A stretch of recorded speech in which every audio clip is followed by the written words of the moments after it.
Today I'm going to be revealing why I would use 3 reverb buses on every single mix. Let's do this. Okay, so picture this. You're standing in the center section, right at the front, the best seat in the house for a concert. Your favorite band is playing, and it's a song that you know very well and love. In fact, you know every single detail of this song. Every chord change, when every instrument comes in, when it drops out, it's all right there in your head. Now, as you're proverbially standing there listening, let's assume that this is an indoor venue, and ask yourself this. Are all the instruments hitting your ears at the same times? And what are the dimensions of the room, and is it perfectly isometrical? Now, if you're picturing your favorite venue right now, then you know that the answers to the previous questions that I just asked is a resounding no. In fact, at any given time, depending on where you're standing, your ears are being affected by 3 different types of reverbs. Of course, there are some exceptions. However, it's that concept that allows your brain to perceive where you are in that space.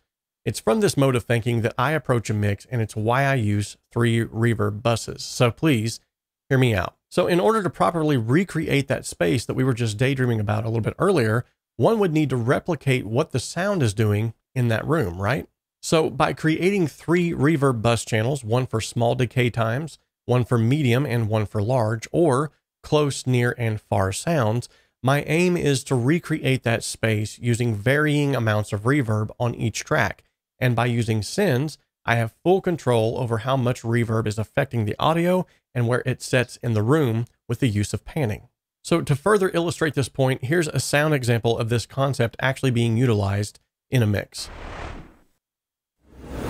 All right, so here's the 3 reverb buses in place. We're going to listen to the mix while these are enabled, and then we'll take them out so you can kind of see what they're contributing to the mix, as well as we're going to solo each one of these to show you exactly what they're attributing to the mix as well. Loud noise in 3, 2, and 1. You've squandered your wealth on things that won't last. You've based all your happiness on things you never had in the past. Okay, so as you can see, there's a lot of depth, a lot of width that's there in this portion of the mix. And so what exactly are these adding to the mix? Well, if we solo the short room, this is what it's adding and only what it's adding. You squandered your wealth on things that won't last. Okay, now let's take a listen to the medium and see what it's adding.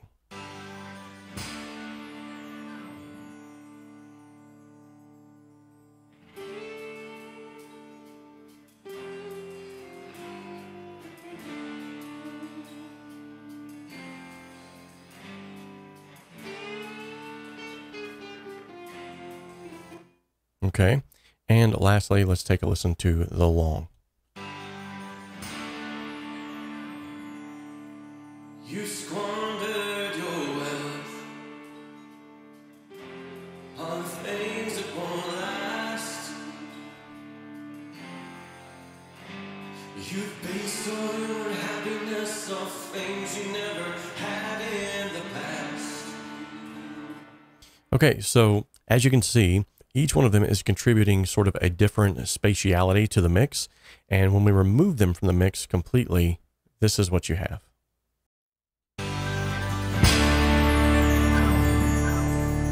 You've squandered your wealth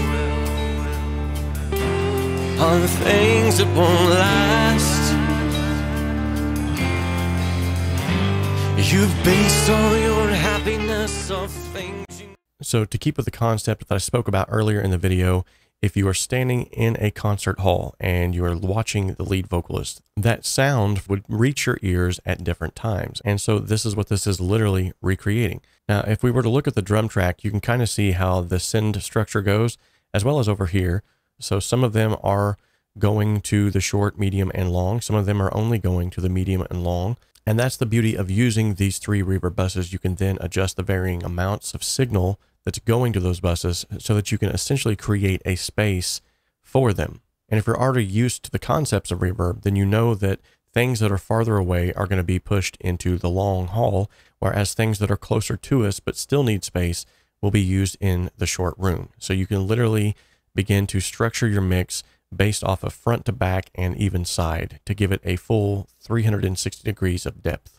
All right, everyone. Well, I hope this was eye-opening, or at least ear-opening, to say the least. Now, if you like this tutorial and you would like to get your hands on a whole slew of exclusive tutorials, as well as commercial-free raw track reactions with an extra 10 minutes that's not found on YouTube, and not to mention some other raw track reactions that got blocked off of YouTube, head on over to the website, homestudiosimplified.com/store, and you have many different options there to join the VIP membership. In fact, for less than what you're paying for your Netflix bill, you can get a ton of tutorials as well as a ton of freebies that you can download immediately just for joining. All right, guys, until next time, remember, we can dream alone, we can even create alone, but together we can achieve so much more.